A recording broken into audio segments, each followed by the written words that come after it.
അസ്സലാമലൈക്കും, നമസ്കാരം. ഞാനിപ്പോൾ സത്യത്തിൽ പ്രാവശ്യം ഒരു പ്രധാനപ്പെട്ട കാര്യം കേട്ടോ. എല്ലാവരും ശ്രദ്ധിക്കുക, സൂക്ഷിച്ചാൽ ദുഃഖിക്കേണ്ട.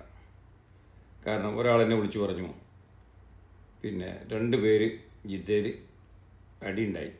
അടിയുണ്ടായ സമയത്ത് ഒരാൾ മറ്റേ ആളെ വണ്ടി അടിച്ചു പൊളിച്ചപ്പോൾ അദ്ദേഹം പിന്നെ അതിൻ്റെ പ്രതികാരമായിട്ട് മറ്റേ ആളെ വണ്ടി തീ കൊടുത്ത് കത്തിച്ചു.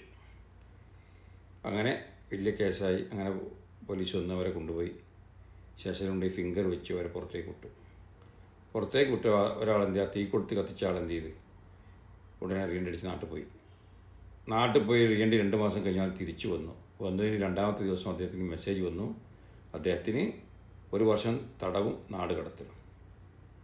അപ്പോൾ എനിക്ക് പറയാനുള്ളത്, ക്രിമിനൽ കേസിൽ ഒരുപാട് പേരിങ്ങനെ കൊടുക്കുന്നുണ്ട്. കുടുങ്ങി കഴിഞ്ഞാൽ നിങ്ങളെ ജയിലിൽ കൊണ്ടുപോയിട്ടൊന്നുമില്ല, ചിലപ്പോൾ 2 മാസം 3 മാസം കടത്തും. ചിലവരെന്ത് ചെയ്യും, ഫിംഗർ വെച്ച് പുറത്തേക്ക് വിടും, പോയിക്കോന്ന് പറയും.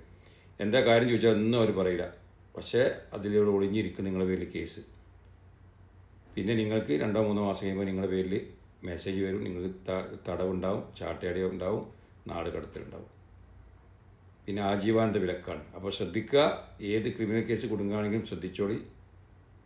നിങ്ങളെ ഫിംഗർ വെച്ച് പുറത്തേക്ക് വിടും, പിന്നെ ഇവിടെ തുടരാൻ അനുവദനീയമല്ല.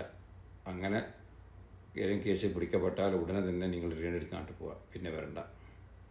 തിരിച്ചു വന്നാൽ നിങ്ങൾ കുടുങ്ങും, ഉറപ്പാണ്, ഒരു സംശയം വേണ്ട.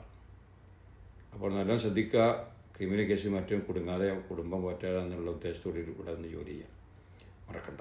എന്ത് സംശയം നോക്കാം. അസ്സലാമു അലൈക്കും.